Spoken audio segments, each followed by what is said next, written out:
आज हम आपको इस वीडियो में ये बताएंगे कि आप किस तरह अपना इकामा अपने कफ़ील की परमिशन यानी कफ़ील की अप्रूवल के बगैर, कफ़ील की मर्ज़ी के बगैर किसी दूसरे कफ़ील को ट्रांसफ़र कर सकते हैं। तो ये ऐसा आप कैसे कर सकते हैं? 6 कंडीशंस हैं जो मिनिस्ट्री ऑफ लेबर ने बताई हुई हैं। इन 6 कंडीशंस में से अगर आप कोई भी कंडीशन मीट कर रहे हैं, अगर आप इनमें से किसी भी कंडीशन को मीट करते हैं, तो आपका इकामा दूसरे कफ़ील को ट्रांसफ़र हो जाएगा, बगैर आपके करंट कफ़ील की परमिशन लिए हुए। अच्छा, पहली कंडीशन ये है कि अगर आपका जो कफ़ील है वो रेड निताक़ात में है, तो इसको चेक करने का तरीका बहुत सिंपल है। मैंने यहाँ पर एक वीडियो टैग कर दी, आप ये चेक कर सकते हैं कि किस तरह के आपके कफ़ील की जो निताक़ात कैटेगरी है वो कौन-सी है।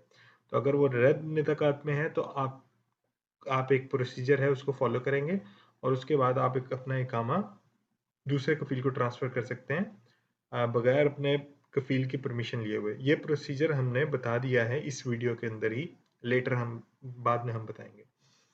दूसरा तरीका है आपके आने के 3 महीने के अंदर-अंदर अगर कफ़ील आपको इकामा नहीं देता, तो उस सूरत में आप ट्रांसफ़र कर सकते हैं। इसका एक डिफरेंट प्रोसीजर है। पहले वाले का प्रोसीजर डिफरेंट है, दूसरे वाले का डिफरेंट है और फिर तीसरा है कि आपका 1 महीना हो गया आपके इकामा को एक्सपायर हुए और आपका कफ़ील आपका इकामा रिन्यू नहीं कर रहा है, तो फिर भी आप इसी तरह अपना इकामा ट्रांसफ़र कर सकते हैं।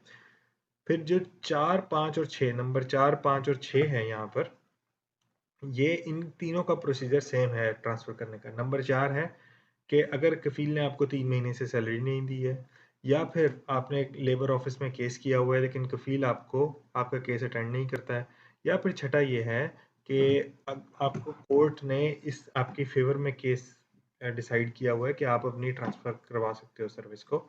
तो इस इन 6 कंडीशंस में से कोई भी कंडीशन अगर मीट होती है तो आप अपनी स्पॉन्सरशिप यानी आप अपना इकामा का नकल कफ़ाला करवा सकते हैं बगैर अपने कफ़ील की परमिशन लिए हुए। तो अब मैं आपको बताऊँ कि अब हम 3 डिफरेंट प्रोसीजर बताएँगे। ये नंबर 4, नंबर 5, नंबर 6 के लिए आपको एक अलग प्रोसीजर है जो फ़ॉलो करना होगा। वो प्रोसीजर आपको ऑनलाइन आप रिक्वेस्ट कर सकते हैं ये करने के लिए। तो यानी अगर आपको 3 महीने से सैलरी नहीं मिली या आपका कफ़ील लेबर ऑफिस नहीं आ रहा, आपने केस किया हुआ है या जज ने आपकी फ़ेवर में केस दे दिया है, तो इन तीनों कंडीशंस में आपको क्या करना है, अगर इनमें से कोई भी आपकी कंडीशन मीट होती है, तो आपने जाना है सबसे पहले वेबसाइट पे मिनिस्ट्री ऑफ लेबर की वेबसाइट पे जाना है आपने। यहाँ पर जाने के बाद आपने यहाँ पर ये मैंने लिंक इसका डिस्क्रिप्शन में दे दिया, आपने एक अकाउंट अपना क्रिएट करना है। यहाँ पे जाने के बाद आप न्यू यूज़र पे क्लिक करेंगे, तो आपका एक अकाउंट क्रिएट होने का एक फॉर्म आ जाएगा। तो कुछ इस तरह का फॉर्म ओपन होगा जिसके अंदर आपको ये एक्चुअली आप ये मिनिस्ट्री ऑफ लेबर की वेबसाइट के ऊपर अपना अकाउंट क्रिएट कर रहे हैं। जैसे कि आप अपना अकाउंट आपका अपशर पे अकाउंट है वो जो जवादात की वेबसाइट पे है, इसी तरह आपका ये अकाउंट होगा मिनिस्ट्री ऑफ लेबर की वेबसाइट के ऊपर। यहाँ पे आपको अपना ईमेल देना है, अपना मोबाइल नंबर देना है और अपना पासवर्ड सेट करना है। अब क्योंकि मैंने पहले ही ये अकाउंट क्रिएट कर चुका हूँ तो मैं सिंपली लॉगिन करूँगा। अब मैंने यहाँ पर लॉगिन किया है अपना अकाउंट। यहाँ पे मैं ये लिंक मैंने दिया हुआ है डिस्क्रिप्शन में, तो आप उस लिंक के थ्रू आप ये ओपन कर सकते हैं। तो जब ये ओपन हो जाए तो इसके बाद आपने यहाँ पर कैप्चा कोड लिखना है और इसके बाद आपने लॉगिन कर देना।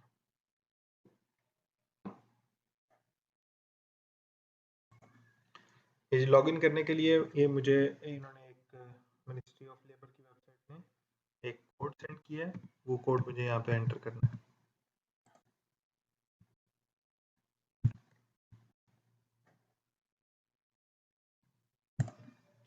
जब मैंने कोड एंटर कर लिया तो ये मेरा आप कह लें होम पेज खुल गया है। तो यहाँ पर मैंने इंडिविजुअल पोर्टल का जो बटन है यहाँ पर क्लिक करना है।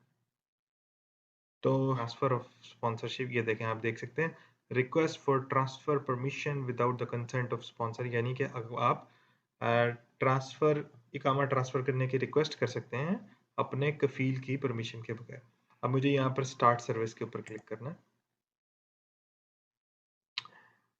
तो यहाँ पर जब आप स्टार्ट सर्विस पे क्लिक करेंगे तो फिर आपके पास दोबारा डिफरेंट एक पेज ओपन होगा। ये पेज आपको बता रहा है कि आपको कौन कौन से डॉक्यूमेंट्स की ज़रूरत है जब आप यहाँ पर अपना फॉर्म फिल कर रहे हैं। तो तो जैसे कि यहाँ पे वो बता रहा है transfer of service for non attendance of employer litigation session labour commission, यानी अगर आपने कफील पे केस किया हुआ है और कफील आपका कफील वहाँ पर नहीं आ रहा लेबर ऑफिस के में, तो भी आप ट्रांसफर कर सकते हैं।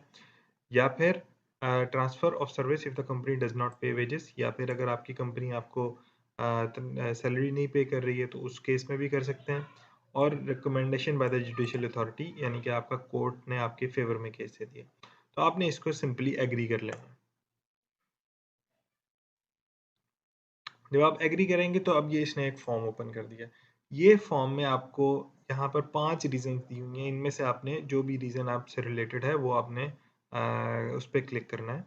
जैसे कि मिसाल के तौर पे अगर आपको कंपनी तनख्वाह नहीं दे रही, सैलरी नहीं दे रही और आप ट्रांसफ़र करना चाह रहे हैं, तो आप ये द कंपनी डिडंट पे वेजेस इसके ऊपर करेंगे और यहाँ पर आप अपने नोट्स लिखेंगे। ये जो नोट्स हैं ये आपको आप इंग्लिश में भी लिख सकते हैं, लेकिन मैं आपको रिकमेंड ये करूँगा कि अगर आपका कोई अरबी दोस्त है तो आप उससे मतलब ये उर्दू में अरबी में लिखवा लें। तो पहले आप अपना कंटेंट तैयार कर लें, आप क्या लिखना चाह रहे हैं, उसके बाद वो लिखवा लें। फिर जो सबसे इम्पोर्टेंट चीज़ ये है कि आपको उसका प्रूफ देना है कि कंपनी आपको वेजेस पे नहीं कर रही है।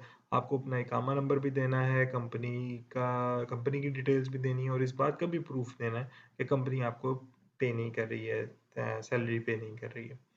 वो वाले डॉक्यूमेंट्स यहाँ पे अपलोड करके फिर आपने रिक्वेस्ट सबमिट कर लेनी है।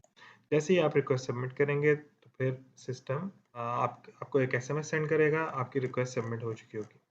जब ये रिक्वेस्ट सबमिट हो जाएगी तो इसके बाद वो सिस्टम इसको आपका जो मिनिस्ट्री ऑफ लेबर है इसको अप्रूव करेगी या रिजेक्ट करेगी। अगर वो इस एप्लीकेशन को आपकी अप्रूव कर लेती है तो फिर एम्प्लॉई 30 दिन के अंदर एम्प्लॉय के पास 30 दिन का टाइम है कि वो अपना बाकी प्रोसेस कंप्लीट कर ले। बाकी प्रोसेस क्या है कि उसको एक नई जॉब ढूंढनी है, वो नई जॉब जो नया स्पॉन्सर है वो उस इस बेस के ऊपर, क्योंकि आपने पहले ही आपको मिनिस्ट्री ऑफ लेबर की तरफ से परमिशन मिल चुकी है, इस बेस के ऊपर वो आपकी स्पॉन्सरशिप आपका इकामा को तनाज़ुल कर लेगा। अगर किसी भी वजह से ऑनलाइन सिस्टम आपका ये जो ऑनलाइन सिस्टम जो मैंने आपको बताया है ये वर्क नहीं कर रहा है, तो उस सूरत में आपका जो नया कफ़ील है वो मिनिस्ट्री ऑफ लेबर को यानी लेबर ऑफिस विजिट कर सकता है और ये प्रोसेस कंप्लीट भी कर सकता है। तो ये तो था प्रोसीजर जैसे मैंने बताया है, ये पॉइंट 345। अब अगर मिसाल के तौर पे आपकी जो अगर आपका इकामा पहले 3 महीने में इशू नहीं हुआ है तो फिर क्या करना पड़ेगा आपको। तो इस अगर आप सऊदी अरेबिया आए हैं और आपका इकामा कफील ने 3 महीने के अंदर अंदर आपको इकामा नहीं बना के दिया है, तो इसका प्रोसेस ये है कि आपके कफील को मिनिस्ट्री ऑफ लेबर का यही वाला अकाउंट खोलना पड़ेगा, लेकिन इस अकाउंट का जो कंपनीज का वर्जन है वो डिफरेंट है। तो वो वाला अकाउंट खोल के वो एक ऑप्शन है transferring services using border number, उस पर क्लिक करेगा। उसके बाद वो बॉर्डर नंबर क्लिक करेगा, बॉर्डर नंबर एंटर करेगा, वो उस एक्सपेट्रिएट का उस एम्प्लॉय का जिसका इकामा दूसरे कफील ने नहीं बना के दिया, और इसके साथ साथ उसको इस्टेब्लिशमेंट नंबर भी एंटर करना पड़ेगा। ये बॉर्डर नंबर कफील आप जब सऊदी में एंटर हुए थे तो ये बॉर्डर नंबर हाथ से आपके इमिग्रेशन ऑफिसर ने लिख दिया था, और जो इस्टेब्लिशमेंट नंबर है ये आपके वीज़े के ऊपर दिया हुआ है।